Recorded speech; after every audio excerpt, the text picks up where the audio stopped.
quiero invitarlo a que abra la primera epístola del apóstol Juan, en el capítulo 1, para continuar esto que iniciamos hace un par de domingos atrás, cuando hicimos la introducción a la carta y al mismo tiempo cubrimos los primeros 4 versículos, del 1 al 4.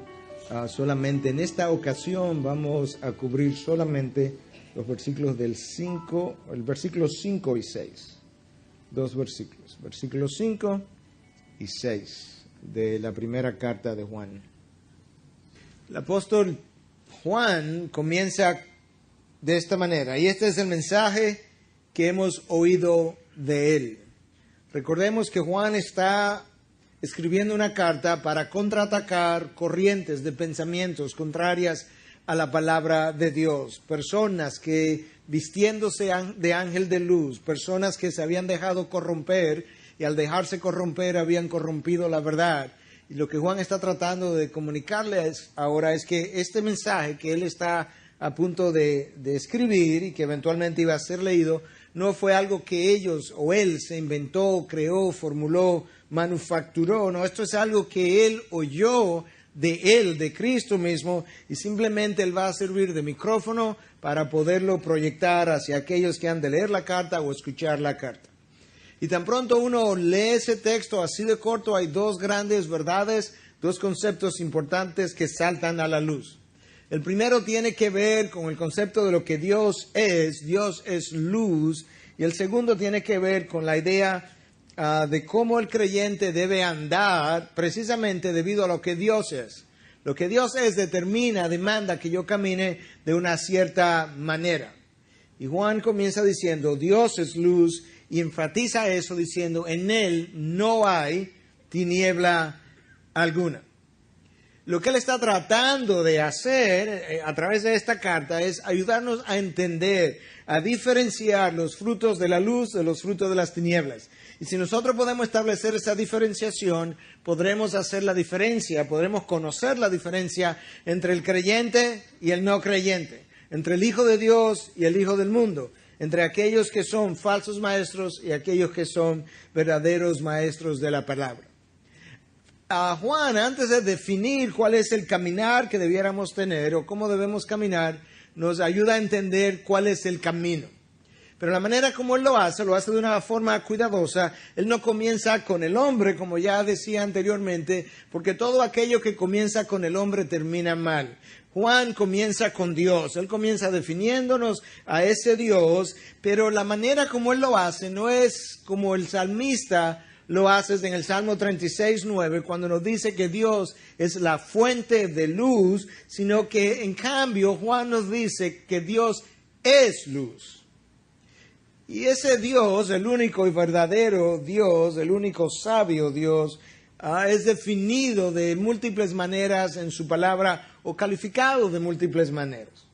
Para Moisés, por ejemplo, en Deuteronomio 4:24, Dios es fuego consumidor. Para el autor de Crónicas, en su segundo libro, en 2:5, Dios es grande. Para ese mismo autor, pero en 35, o en 39, perdón, Dios es clemente y compasivo.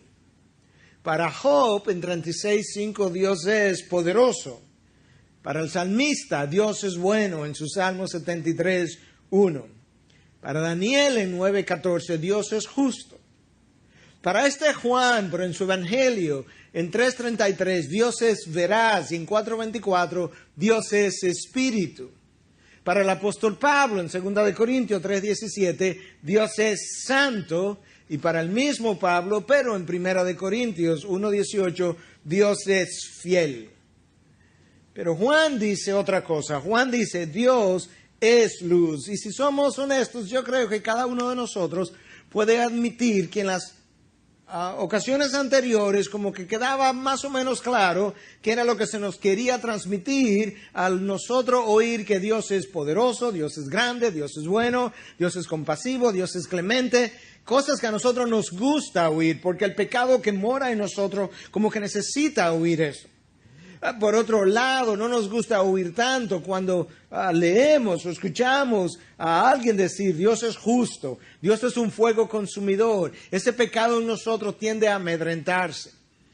Pero ahora, cuando Juan dice, Dios es luz, nosotros tenemos menos idea de lo que eso quiere decir. Y yo creo que en parte tiene que ver con el lenguaje mismo. Yo decía, ¿verdad?, que en los versículos anteriores, cuando tú lees Dios es grande, Dios es poderoso, esos son adjetivos que califican el nombre y eso se nos hace mucho más fácil de nosotros entender. Pero cuando Juan dice Dios es luz, tú tienes un nombre calificando a otro nombre. Luz es nombre y Dios es nombre. Y eso como que no encaja muy bien en nuestra gramática. Y por eso, en parte quizás Juan viene y ahora nos enfatiza la idea y nos dice, en él no hay tiniebla alguna. Yo necesito entender qué es luz, qué es tiniebla, cómo estas dos cosas están relacionadas o no relacionadas a Dios. La frase Dios es luz, en parte está tratando de ayudarme a ver, a entender la esencia de lo que Dios es. De la misma manera que es la naturaleza de la luz, el brillar y al brillar hacerse evidente, de esa misma forma es la naturaleza de Dios el manifestarse. De hecho, la primera vez que Dios se manifiesta a este mundo lo hace en el libro del Génesis, al principio de la creación, cuando tú lees que el abismo, las tinieblas cubrían el abismo, y Dios dijo, hágase la luz, y hubo luz. Esa es la primera manifestación de Dios para con este mundo. La luz simboliza su esencia, la constancia de su ser. Nosotros hablamos de que la luz, al viajar a través del vacío, no cambia, es constante. De esa misma manera, Dios no cambia, Él es constante. No ha habido un momento de la eternidad donde Dios haya sido menos santo, más o menos sabio, más o menos recto, más o menos justo. Desde el punto de vista no solamente de su esencia, sino desde el punto de vista visual, la luz es simbólica en cierta medida de su gloria. Nosotros oímos cuando Dios descendió, leemos cuando Dios descendió sobre el monte Sinaí, como hubo truenos, hubo relámpagos, y esa luz de los relámpagos estaba en gran medida supuesta a representar la gloria de Dios que había descendido sobre el monte. O como cuando Jesús se transfigurado en el monte de la transfiguración, y el texto de Mateo 17:2 nos dice, y su rostro resplandeció como el sol y sus vestiduras se volvieron blancas como la luz. Y Juan, reflexionando años después, al escribir su evangelio acerca de esta experiencia en el monte, él se refirió a esa experiencia y dijo, y nosotros vimos su gloria. De manera que al ver la luz resplandeciente que salía de Jesús, Juan entendió que ellos estaban en presencia de su mera gloria. La luz de Dios representa su esencia, la luz representa su gloria, pero al mismo tiempo, moralmente hablando, la luz representa la santidad de Dios. Tanto en el Antiguo Testamento como en el Nuevo Testamento, la luz es relacionada a la santidad de Dios de la misma manera que el pecado y las tinieblas son relacionadas el pecado y las tinieblas son relacionadas de la misma forma, de una manera muy cercana. El uno representa el otro. Cuando Cristo se encarna, Cristo vino precisamente en representación de Dios, en representación del Padre, y esto es lo que Juan nos revela, y este es el juicio, que la luz vino al mundo, y los hombres amaron más las tinieblas que la luz, pues sus acciones eran malas. Este mundo es visto como un mundo de tinieblas. La humanidad reinante que no conoce a Dios es vista como tinieblas, y esas tinieblas que representaban la humanidad rechazaron a Cristo cuando Él vino como la luz y resplandeció sobre el mundo. Moralmente, la luz representa la santidad de Dios, la excelencia moral de Dios, pero representa no solamente su excelencia moral, representa la perfección de su excelencia moral. Hasta tal punto es Dios perfecto en su excelencia moral y representado por esta luz que de Él emana, que Pablo le escribe a Timoteo en su primera carta, en 6:16, y le dice que Dios habita en luz inaccesible. ¿Qué tan inaccesible es esa luz? Bueno, yo creo que los judíos tuvieron una idea cuando ven a Moisés descender del monte Sinaí, después de haber pasado 40 días en la presencia de Dios y después de haber visto la gloria de Dios por detrás, porque no la podía ver de frente, y esa gloria de Dios vista de espalda se refleja en el rostro de un hombre pecaminoso, caído, un mero mortal. Y cuando esa gloria reflejada en el rostro resplandece a través de Moisés, aquellos que le vieron gritaron y le dijeron: Moisés, cúbrete el rostro o morimos. Así de inaccesible es la luz en que habita Dios. Los serafines que ministran en su presencia cubren su rostro con 2 alas, porque así de inaccesible es su luz. Y ese es el Dios que Juan está tratando de presentarnos, la santidad de Dios representada por esta luz es traumática para el hombre. Y eso tiene implicaciones que vamos a estar viendo un poco más adelante. Cuando Cristo viene, Él viene en representación de esa luz y comienza a brillar, y comienza a resplandecer, y esas tinieblas comienzan a replegarse. Si hay algo que nosotros sabemos es que la luz y las tinieblas no pueden coexistir. Cuando enciende la luz, las tinieblas desaparecen. Y eso es exactamente a lo que Juan alude más adelante en esta primera carta, en 2:8, cuando él dice: porque las tinieblas van pasando y la luz verdadera ya está alumbrando.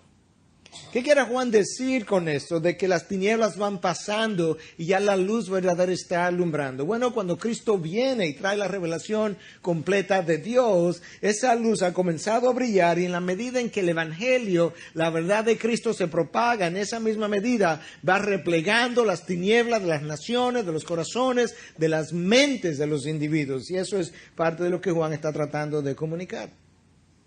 Pero recordemos que esta luz a la que yo estoy haciendo referencia, porque Juan hace referencia a ella, habla de la perfección, de la excelencia moral de Dios. Una santidad que no puede ser corrompida. De la misma forma que la luz no sufre corrupción. Tú tomas un rayo de luz, tú lo haces pasar por aguas turbias, aguas sucias. Y la luz entra y sale sin haberse corrompido. Y tú puedes decirme: bueno, pero ¿cómo se va a corromper si son ondas nada más? No, no son ondas. La luz es ondas y fotones. Tiene partículas la luz. Y las partículas del rayo de luz entran al agua turbia y salen del agua sin haberse corrompido. La luz es incorrompible de esa manera como Dios es incorrompible. Esa es la razón por la que tú puedes poner a Cristo junto a las prostitutas y su sensualidad no lo corrompe, no lo tienta, no hace que Él la desee. Este es un caso donde las malas compañías no corrompen los buenos modales. Esa es la razón por la que tú puedes poner a Cristo junto a los recaudadores de impuestos y su materialismo no lo contamina. Esa es la razón por la que tú puedes poner a Cristo junto con los fariseos y su legalismo y su espíritu justiciero, siempre condenando, enjuiciando al otro, tampoco lo contamina. ¿Por qué? Porque su santidad es incorrompible y es representada precisamente por esta luz de la que Juan nos habla. Desde el punto de vista moral, la luz representa su santidad perfecta. Desde el punto de vista de la realidad del mundo que nos rodea, la luz representa su verdad. Y todo lo que es contrario a su verdad es falso, es del mundo, perteneciente al mundo de la mentira. Toda falsedad es contraria a la revelación de Dios y por tanto es contrario a su carácter. Nosotros sabemos que el mundo vive en falsedad, vive en mentira, pero dentro del pueblo de Dios en ocasiones ocurre lo que le ocurrió al pueblo de Israel. Que siendo ellos el pueblo de Dios, teniendo ellos la revelación de Dios, dentro de ese pueblo hubo gente que comenzó a abrazar un concepto de la verdad que era más bien un concepto de la mentira, del error, de la falsedad. Y Dios envía al profeta Isaías, y Isaías dice entonces: ay de aquellos en 5:20, que llaman al mal bien y al bien mal, que tienen las tinieblas por luz y la luz por tinieblas, que tienen lo amargo por dulce y lo dulce por amargo. Hay de aquellos, dice Isaías, que cuando abrazan el error, la mentira, en vez de serle repulsivo, en vez de saberle amargo, les resulta atractivo, dulce al paladar. Y de repente les resulta bien y llaman al mal bien y al bien mal. Eso puede ocurrir entre nosotros también. Y continuamente a lo largo de la palabra de Dios, tú encuentras esta tensión entonces entre el pecado y la santidad, entre dos reinos. Vivimos en esa tensión entre dos mundos en conflictos. Nosotros tenemos el reino de las tinieblas y el reino de la luz. Y Pedro nos dice en 1 de Pedro 2:9 que fuimos llamados de las tinieblas a su luz admirable, de un mundo a otro. Cristo nos dice que su reino no es de este mundo, el reino de los hombres y el reino de Dios. Cristo viene y dice, mi reino al fin de cuentas no es de este mundo. Nosotros leemos acerca del reino de Dios y el reino de Satanás, el reino de este mundo y el reino de nuestro Señor Jesucristo. Tanto así, tan clara es la existencia de dos mundos y tan claro es el hecho de que Cristo no reina aún sobre el mundo, sobre el reino de este mundo, que al final de los tiempos, en la consumación del plan de redención, en el libro de Apocalipsis, el apóstol Juan escribe lo siguiente, que el reino del mundo llegará a ser el reino de nuestro Señor Jesucristo. El reino del mundo no es todavía, llegará a ser. En la medida en que la verdad se propaga, en esa misma medida las tinieblas están siendo replegadas hasta que Él regrese, en cuyo caso ya entonces Él reinará sobre este mundo. Mientras tanto, Dios, la persona de Cristo, el Espíritu Santo, como Trinidad, están permitiendo la existencia de este mundo con sus valores contrarios a los suyos, con sus propósitos contrarios a los suyos, porque de alguna manera que no conocemos, sirven a los propósitos de Dios. Pero cuando Juan dice Dios es luz, recordemos que Juan se está refiriendo a su esencia, a su santidad, a su verdad, a su gloria. Todo eso es parte de este concepto de luz, pero hay algo más. De alguna forma su luz representa nuestra vida. El salmista lo dice de esta forma en Salmo 36:9, porque en ti está la fuente de la vida, en tu luz vemos la luz. En ti está la fuente de la vida, pero resulta que esa fuente de la vida es la luz y en tu luz vemos la luz. Eso es como un poco de trabalengua. En tu luz vemos la luz. ¿Qué querrá Juan decir con esto? Bueno, yo creo que podemos verlo de dos maneras. La Biblia ESV, la versión, the English Standard Version, ESV, dice que esta expresión es una expresión idiomática para significar que en Él experimentamos la vida. De manera que cuando decimos que en su luz vemos la luz, es que en su luz experimentamos la vida. Y quizás esta ilustración nos puede ayudar cuando tú ves las plantas, las flores, que tienden a voltearse en dirección de donde el sol sale, porque ellas reconocen que necesitan del sol para sintetizar clorofila y vivir. En su luz está su vida, en la luz de Dios está nuestra vida. Pero quizás hay algo más cuando el salmista dice, en tu luz vemos la luz. Quizás parte de esto es que sin la luz de Dios yo no puedo ver nada más de la realidad espiritual que nos rodea. C.S. Lewis lo ilustraba de esta otra forma. Él decía, yo creo en el sol no solamente porque lo veo, sino porque al verlo yo puedo ver todo el resto.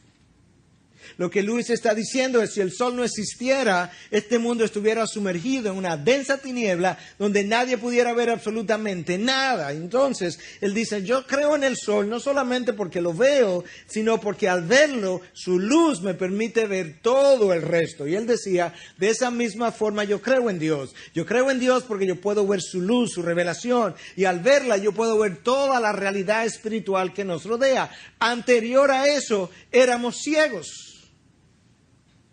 Veíamos sin ver, porque no veíamos como debiéramos ver. como debíamos ver. Hasta que nosotros no tenemos la realidad, la revelación de Dios, nosotros no vemos la realidad alrededor nuestro. Y el mejor ejemplo de eso es la manera como antes de venir a los pies de Cristo, el pecado a nuestro alrededor no nos molestaba. No solamente el pecado a nuestro alrededor no nos molestaba, el pecado en nosotros no nos molestaba. Y no nos molestaba porque no lo veíamos. Y lo veíamos tan poco que hasta lo disfrutábamos. En su luz yo veo la luz. Con su luz yo veo todo el resto. Sin su luz yo veo nada del resto. Cuando no estábamos en Cristo, la palabra de Dios dice, antes erais tinieblas, Efesios 5:8. Pero ahora soy luz en el Señor, andad como hijos de la luz. Nota lo que Pablo dice y lo que no dice.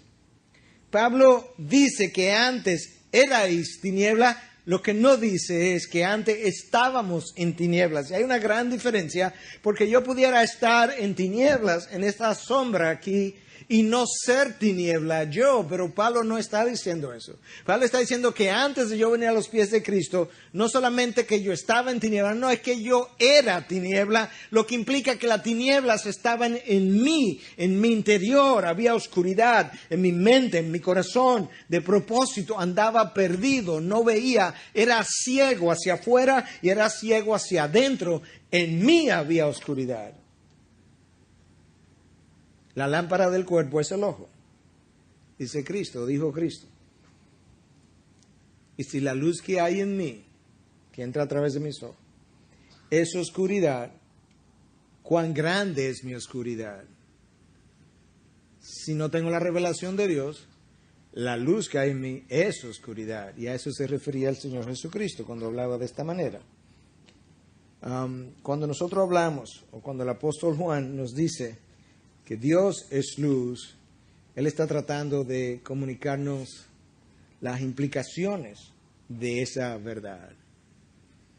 Nota que cuando Cristo vino, el mismo Juan nos dice en el capítulo 1 de su Evangelio, en Él estaba la vida, y la vida era la luz de los hombres. Y la luz brilla en las tinieblas, y las tinieblas no la comprendieron.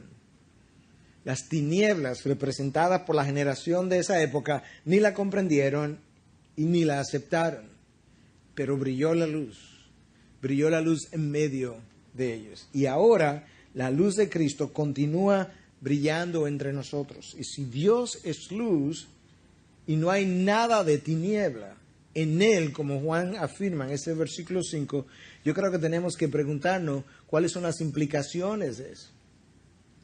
Y la primera implicación es el conocer, el entender, para nuestra vida de santidad, que Dios no desea tener comunión en lo más mínimo con nada o con nadie que esté relacionado a lo que es el pecado y la oscuridad y las tinieblas. Él no tiene ningún deseo. De hecho, no solamente que no tiene ningún deseo, Él tiene una inhabilidad de relacionarse con eso que es pecado. El salmista lo entendió y dice, tus ojos son tan puros que ni siquiera pueden ver la iniquidad. La razón por la que Dios se ingenia la cruz es por esa inhabilidad que Él tenía. La cruz es invención de Dios, no de los romanos. Porque en este mundo de luz en el que Él habita, luz inaccesible, y entre este otro mundo de tinieblas en el que habita el hombre, hay un abismo enorme, insalvable. Y Dios tenía que idear algo para salvar el abismo. Y eso que Él se idea es la crucifixión de su Hijo, de tal manera que su Hijo pueda venir del mundo de la luz al mundo de las tinieblas, y Él pueda ponerle la mano a Dios y a la mano al hombre y salvar el abismo a través de la cruz, y que la cruz entonces pague por el pecado que representa las tinieblas y que hasta ese momento no había sido pagado. Cuando Cristo toma sobre sí el pecado del mundo, el pecado de los hombres, y Dios entonces hace llover su juicio sobre la espalda y los hombros de su Hijo. 3 horas de tinieblas cubrieron la tierra. representando precisamente la gravedad del pecado, el juicio de Dios sobre el pecado y las tinieblas que cubrieron la tierra no fueron simplemente simbólicas. Eso es lo que hace que Cristo exclame en ese momento: Dios mío, ¿por qué me has abandonado? ¿Por qué ha volteado el rostro de mí? Hijo, porque yo tengo una inhabilidad de relacionarme a aquello que es pecaminoso, y en este momento tú estás tomando el lugar del hombre pecaminoso. Por eso, hijo. Y la cruz es la solución. Y aquel que no ha recibido la cruz, no ha recibido a Cristo. Y si no ha recibido a Cristo, está en tinieblas. Y si está en tinieblas, no tiene comunión con Él, porque no tiene regeneración. Y si no hay regeneración, no hay salvación. Y si no hay salvación, estoy en perdición todavía. Dios no desea relación con nada pecaminoso, con ninguna vida de pecado, nadie que esté caminando en mentira, en falsedad, fuera de la verdad, lejos de la verdad. Dios tiene deseo de relacionarse con esa persona, con ese caminar. Las implicaciones de esto son monumentales, masivas. Versículo 6. Juan comienza a entrar a la implicación, la primera implicación, porque la va a seguir desarrollando a lo largo de su carta. Si decimos que tenemos comunión con Él, pero andamos en tinieblas, léase en mentira, en falsedad, no en su palabra, no en su revelación, mentimos y no practicamos la verdad. Recordemos que lo que Juan está tratando de hacer es desenmascarar a aquellos que decían ser creyentes sin serlos. Eso es lo que él está tratando de hacer, desenmascarar a este grupo de gente, de gnósticos y sus seguidores, que decían ser creyentes y no lo eran. Los falsos maestros, los falsos seguidores. Gente que oraban aquí y oraban allí. Gente que iban al templo aquí, iban al templo allí. Gente que leían la palabra aquí, leían la palabra allí, pero no tenían comunión con Dios. Y la evidencia de que no tenían comunión con Dios es que no andaban en la verdad. Y al no andar en la verdad, andaban en tinieblas. La primera característica de la persona nacida de nuevo es precisamente su comunión con Dios. Cuando la comunión con Dios no existe, el nuevo nacimiento tampoco existe. Y eso es algo que nosotros necesitamos entender. Oye, como Juan lo enfatiza, si decimos que tenemos comunión con Él, si decimos como algunos dicen, no, yo tengo comunión con Dios, pero la realidad es que andamos en tinieblas. Juan dice, somos mentirosos, no tenemos comunión con Él. Y por tanto, como decía, no hay regeneración. Pastor, ¿y cómo yo sé si yo tengo comunión con Dios? Bueno, muchos podrían comenzar con, déjame ver cómo está mi tiempo de oración, cómo está mi tiempo de lectura de la palabra. Y todo eso está bien. Y si no está presente, que es como mínimo, de eso no es que Juan está hablando, pero si eso no está presente, que es como mínimo, entonces ¿dónde es y cuándo y cómo es que yo tengo comunión con Dios? Es como que yo estoy casado, pero yo nunca llamo a mi esposa. Ella me escribe emails, pero yo no lo leo. Ella me manda cartas, pero yo no la leo. Eso, y luego yo digo, no, pero yo tengo comunión con mi esposa. No te crea. ¿Quién me lo va a creer? Bueno, aquí está la carta y el email de Dios. Y las llamadas que mi esposa me hace, pero yo no respondo, es la oración que no tengo. Pero tengo comunión con Dios. Pero Juan ni siquiera está hablando de eso. Eso es como lo mínimo, pero Juan no está hablando de eso. Yo puedo leer los emails, responder los emails, responder las llamadas y todavía no tener comunión con Dios. Los fariseos leyeron los emails, se aprendieron los emails, repitieron los emails, oraban, ayunaban y no tenían comunión con Dios. Entonces, ¿cómo yo sé? Oye lo que Juan nos está diciendo. Que para tener comunión con Dios yo tengo que andar en la verdad. La obra conocida como Estudio de Palabras de Vincent's Word Study, nos dice que cuando Juan habla de esto, se está refiriendo a algo que tiene que ver con lo externo y lo interno. que andar en la luz es vivir una vida que es congruente con su revelación en todas sus dimensiones. Yo tengo que analizarla si estoy viviendo de una manera congruente. Aquí hay simplemente algunas ilustraciones. Si la idea que yo tengo de ese Dios es un Dios que es todo amor, que está ahí para perdonarme, que está ahí para perdonar mis transgresiones, pero nunca para imponerme consecuencias cuando yo transgredo su ley, entonces yo tengo una idea distorsionada del Dios, yo he abrazado un falso concepto de Dios, yo he abrazado la mentira, yo no ando en verdad. Mi Dios no es el Dios de la Biblia. Es un Dios que yo creé en mi mente.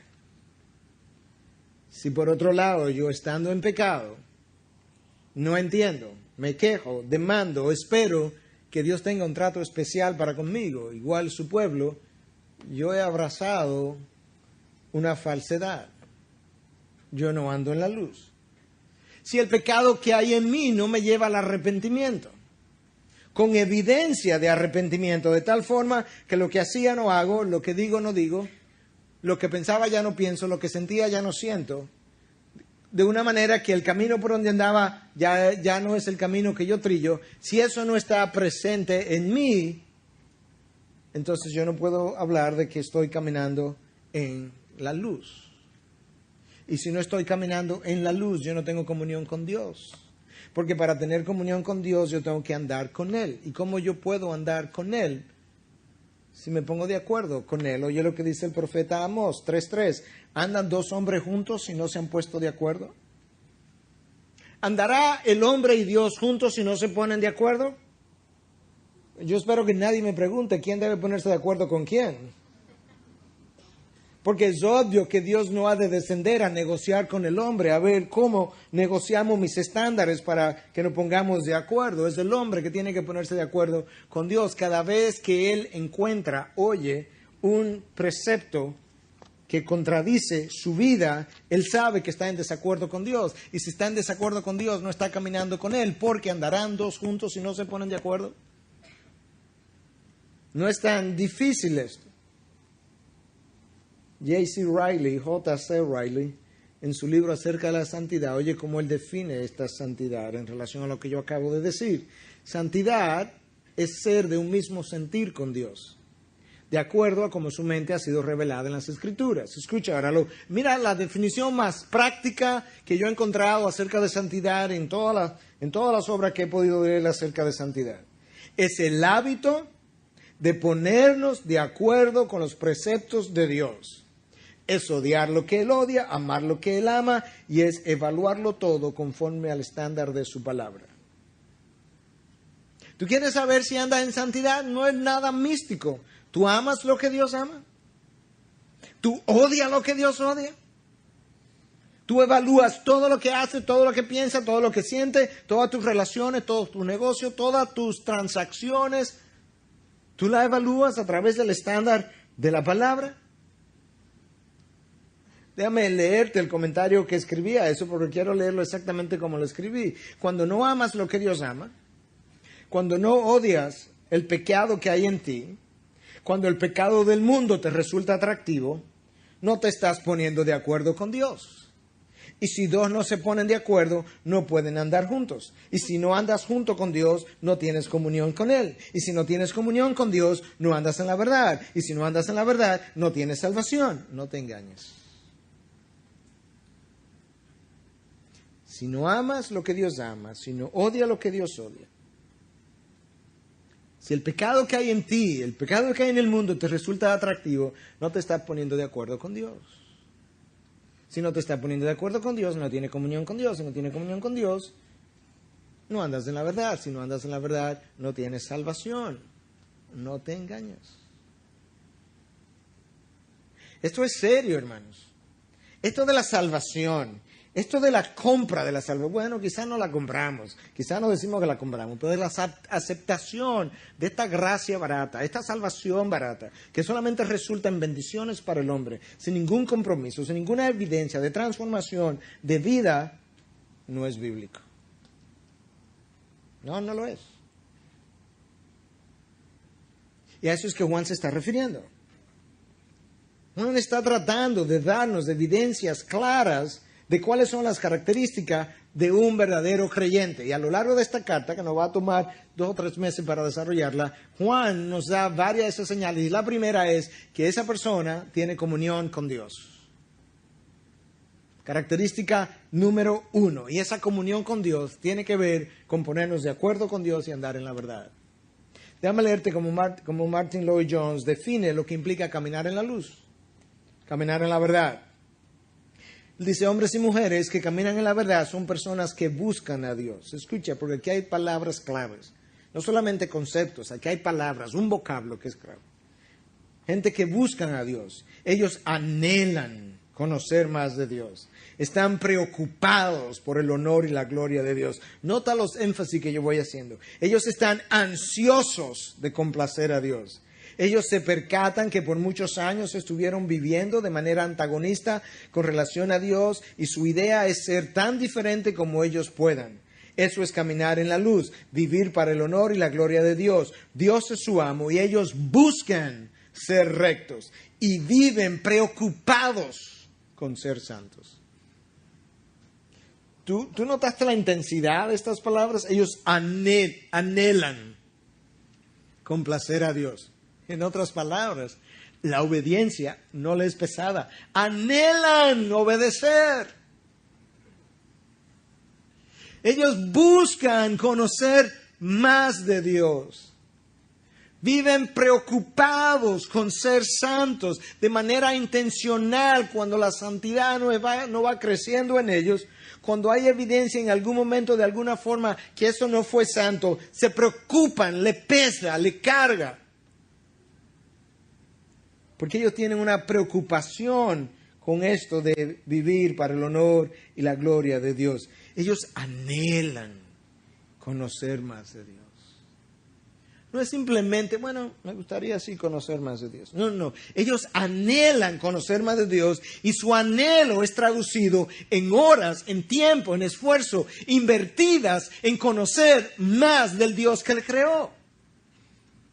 De la misma manera que el atleta invierte esfuerzo, hora en conocer más o en practicar más, en ejercitarse más en aquella rama o en aquella disciplina del deporte que ellos han escogido. Ellos dejan de dormir para patinar, para andar en una bicicleta, para correr. Aquellos que anhelan conocer de Dios, a veces dejan de dormir para conocer más de Él. Porque es un anhelo. No es simplemente, sería bueno, un deseo. Yo no creo que haya mucha gente que diga, no, yo no quiero conocer más de Dios. Pero una cosa es decirlo. Una cosa es decir, bueno, sería muy bueno. Otra cosa es anhelarlo. Y al anhelarlo, invertir el tiempo y el esfuerzo. Esta vida de andar en verdad, en la luz, tiene que ver con una transparencia de vida. Con una vida por encima del reproche.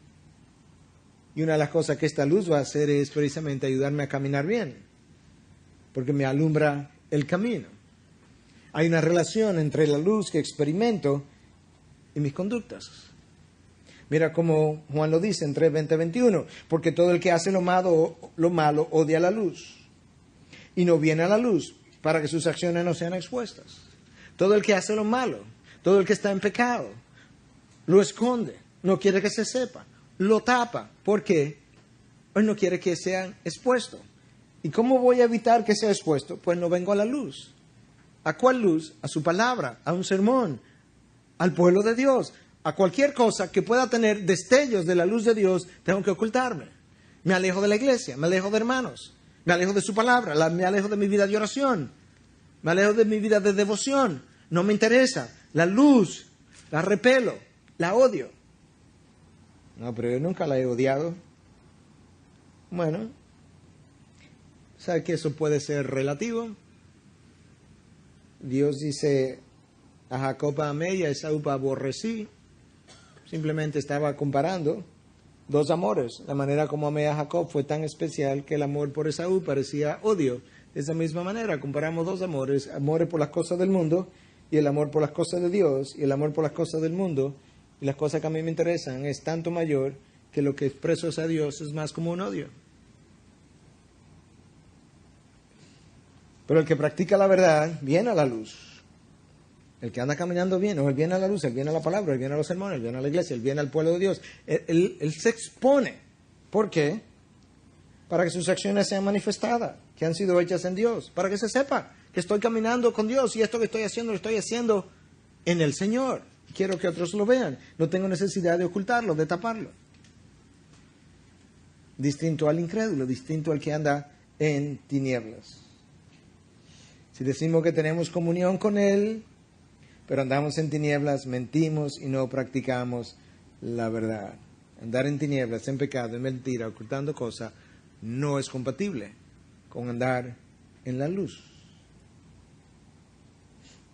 Ahora recuerda que es posible yo andar en penumbra y creer que estoy en la luz.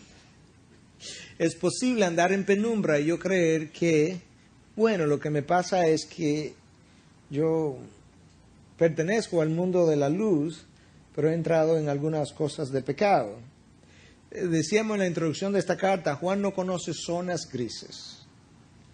Si hay una carta absolutista es esta. Todo el mundo, nadie.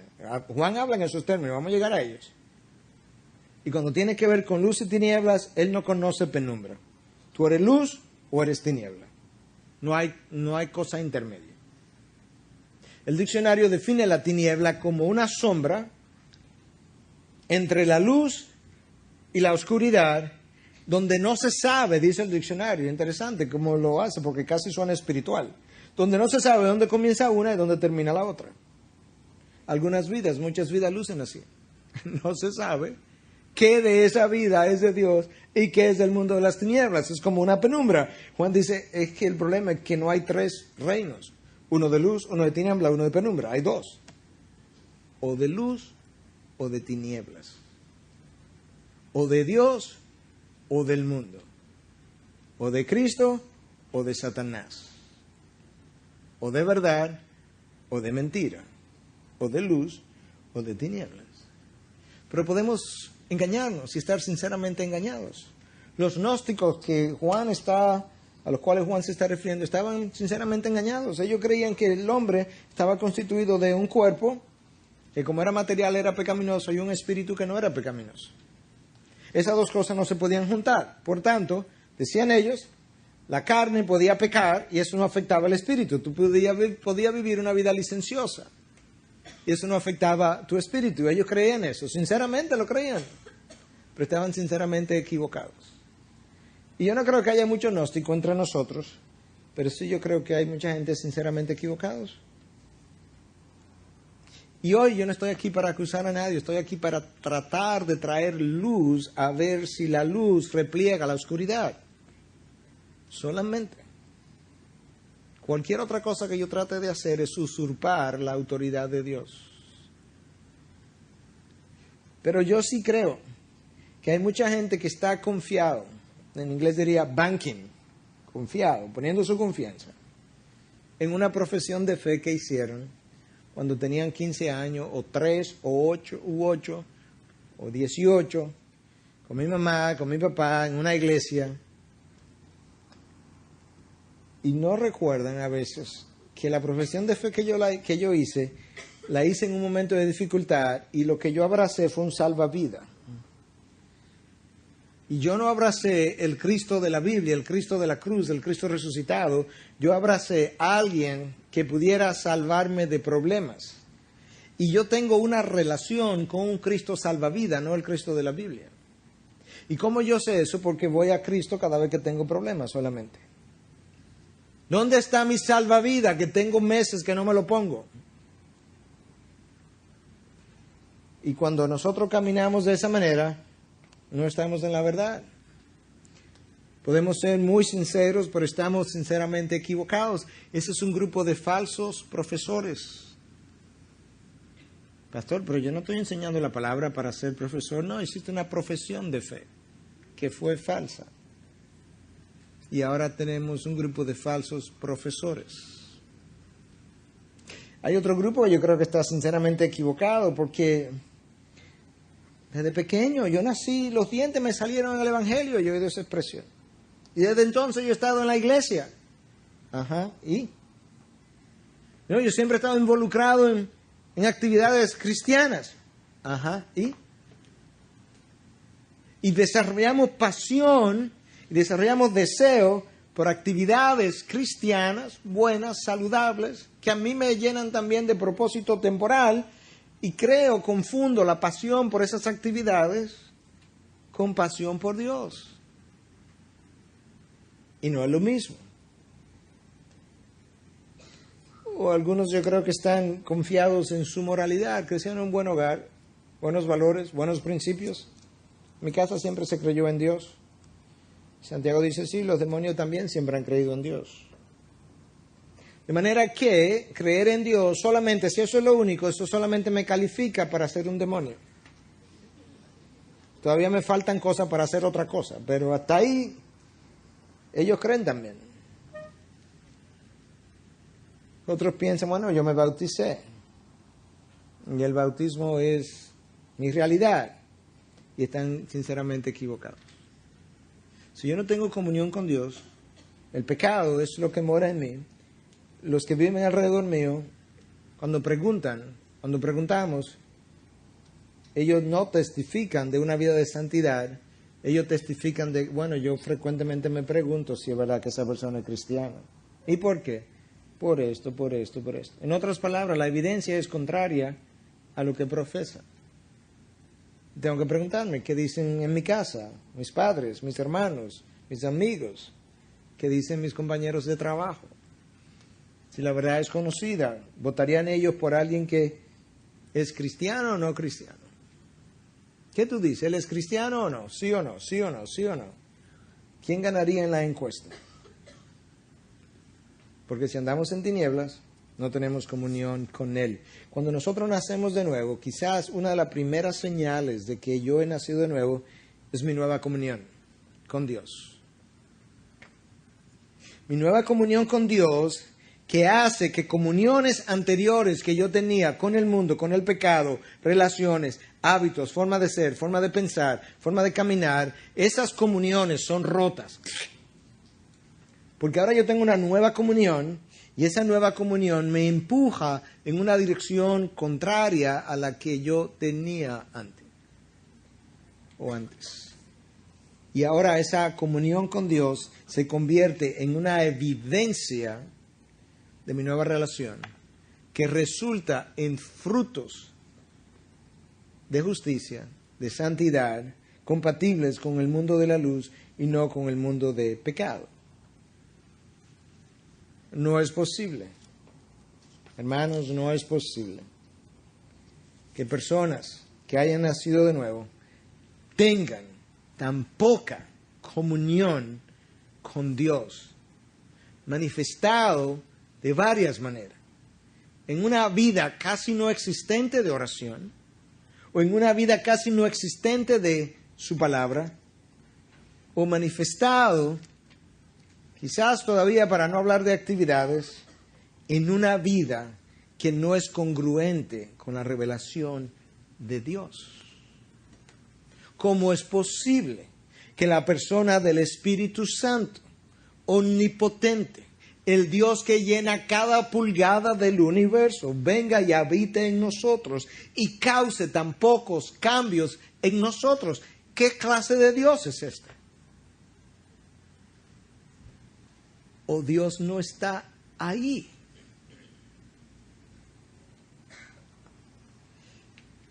Porque la última vez que yo leí este libro, cuando Dios descendió sobre una cosa inanimada que es un monte, el monte tiembla, tiene la sensibilidad de estremecerse ante la presencia de Dios. ¿Cómo es que Dios puede venir y habitar dentro de nosotros y no sacudir mi vida? Cuando el monte muerto se sacude, cuando los umbrales del templo, en la visión que Isaías tuvo, se sacudieron también. ¿Cómo es que cosas inanimadas tienen la sensibilidad de ser sacudidas ante la presencia de Dios? Y Dios puede habitar en mi interior y haber sacudido tan poco mi vida. No puede ser. Nos estamos engañando. ¿Cuál es la diferencia que Cristo hace?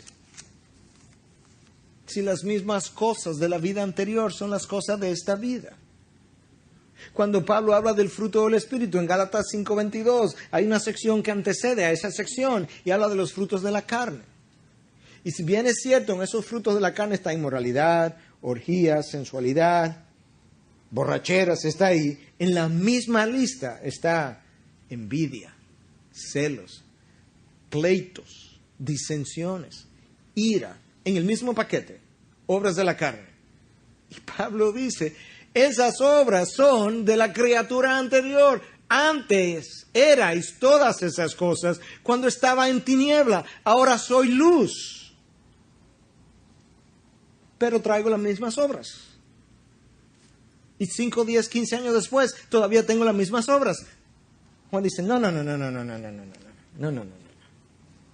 No, hermano, por favor, no, permíteme decirte, no estás en la verdad. Creíste mal, te arrepentiste mal, no abrazaste bien.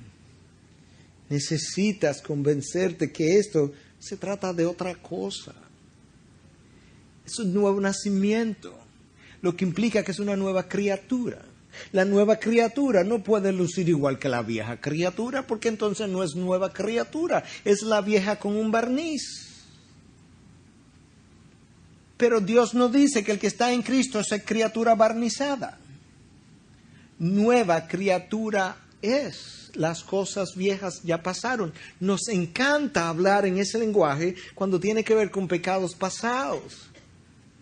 Pero no nos gusta cuando decimos, pero que esto pasado sigue estando aquí presente.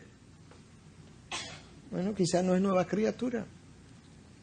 Quizás la vieja con nueva pintura. Hermanos, el apóstol Juan, con esto ya cierro, va a usar esta carta para sacudir a aquellos que la leyeron y a aquellos que la oyeron en su momento. Es mi deseo santo, así creo que es santo, que esta carta pueda sacudir nuestras entrañas. No porque me encante causar dolor, sino porque me encanta ver el fruto del Espíritu de Dios en las vidas que Dios transforma. Porque al fin de cuentas, la persona más bendecida, que más va a disfrutar de ese cambio es usted. Y luego su esposo o esposa, y luego sus hijos. De manera que yo lo que le estoy deseando es un gran bien.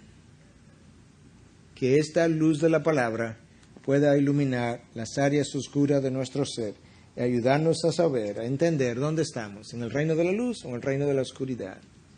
Y que si yo no estaba en el reino de la luz, que este día yo pueda ir donde Dios y decirle, Dios, perdóname, estuve equivocado, sinceramente equivocado, pero equivocado. Yo he estado dando frutos de las tinieblas y al mismo tiempo creyéndome que estaba en ti. Perdóname mi pecado, que es grande, de autojusticia. Perdona mi rebelión, perdona mi egocentrismo que me hizo creer todo eso. Yo quiero verdaderamente ahora pedirte que me dé arrepentimiento, porque yo no lo puedo manufacturar el arrepentimiento. Dame arrepentimiento, perdóname de mis pecados, y en la medida que experimento el arrepentimiento, te entrego mi vida. Hazme una criatura nueva, de manera que otros puedan verte a ti en mí. Integridad y Sabiduría es una producción que llega hasta ustedes gracias a los aportes de individuos y empresas comprometidos con la defensa de la fe. Para más información, preguntas y comentarios, visite nuestra página de internet www.integridadysabiduría.org. En esta página encontrará información sobre la producción de este y otros recursos que ponemos a su disposición, como también las formas en las que usted puede contribuir con la producción de programas como estos. Les invitamos nuevamente a visitar nuestra página de internet www.integridadysabiduría.org. Será hasta la próxima, cuando nos reencontremos con Integridad y Sabiduría.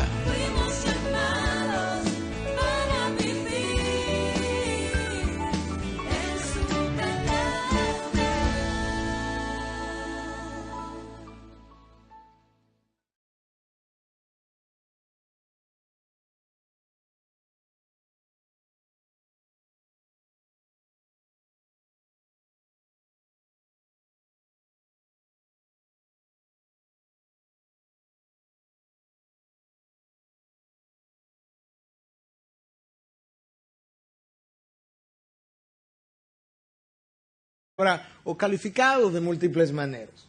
Para Moisés, por ejemplo, en Deuteronomio 4:24, Dios es fuego consumidor. Para el autor de Crónicas, en su segundo libro, en 2:5, Dios es grande.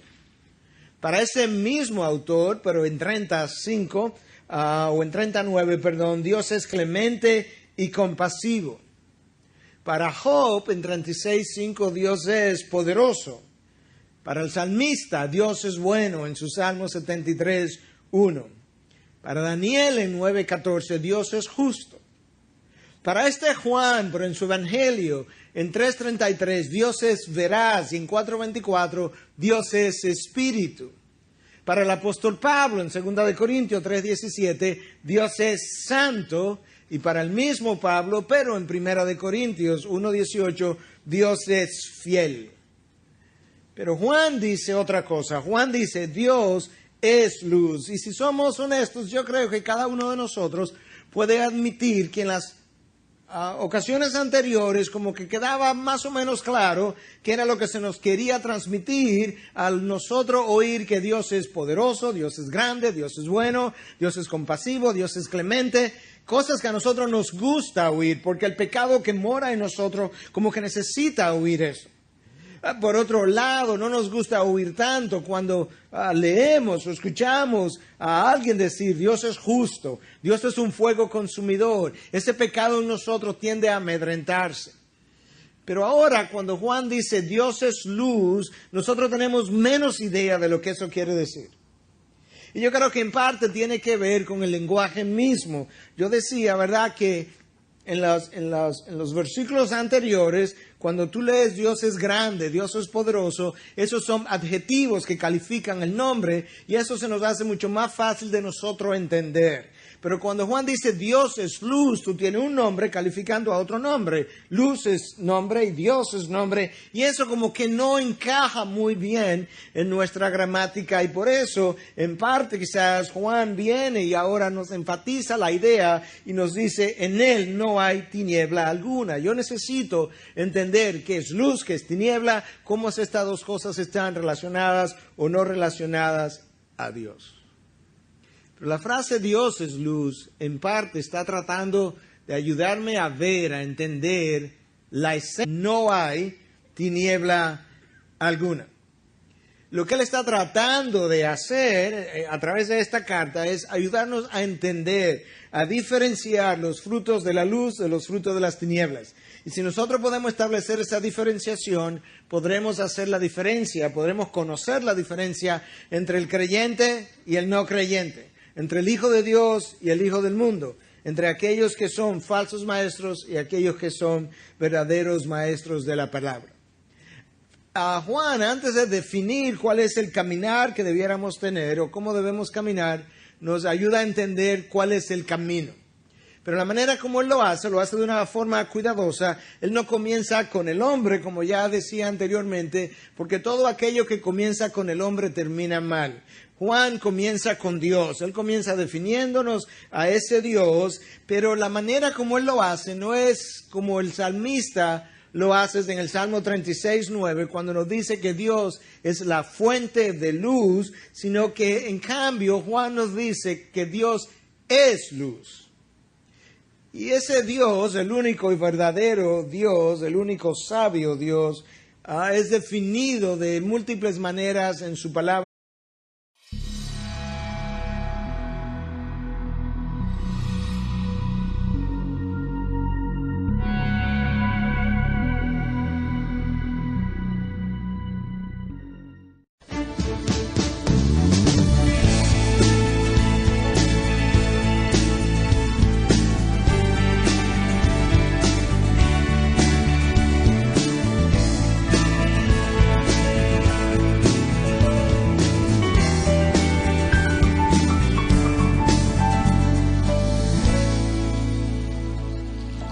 Yo quiero invitarlo a que abra la primera epístola del apóstol Juan, en el capítulo 1, para continuar esto que iniciamos hace un par de domingos atrás, cuando hicimos la introducción a la carta y al mismo tiempo cubrimos los primeros 4 versículos, del 1 al 4 solamente en esta ocasión vamos a cubrir solamente los versículos del 5, el versículo 5 y 6.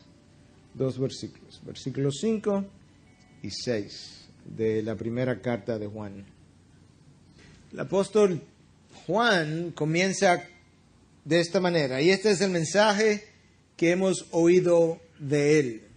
Recordemos que Juan está escribiendo una carta para contraatacar corrientes de pensamientos contrarias a la palabra de Dios. Personas que vistiéndose de ángel de luz, personas que se habían dejado corromper y al dejarse corromper habían corrompido la verdad. Y lo que Juan está tratando de comunicarles ahora es que este mensaje que él está a punto de escribir y que eventualmente iba a ser leído, no fue algo que ellos o él se inventó, creó, formuló, manufacturó. No, esto es algo que él oyó de él, de Cristo mismo, y simplemente él va a servir de micrófono para poderlo proyectar hacia aquellos que han de leer la carta o escuchar la carta. Y tan pronto uno lee ese texto así de corto, hay dos grandes verdades, dos conceptos importantes que saltan a la luz. El primero tiene que ver con el concepto de lo que Dios es luz, y el segundo tiene que ver con la idea de cómo el creyente debe andar precisamente debido a lo que Dios es. Lo que Dios es demanda que yo camine de una cierta manera. Y Juan comienza diciendo, Dios es luz, y enfatiza eso diciendo, en Él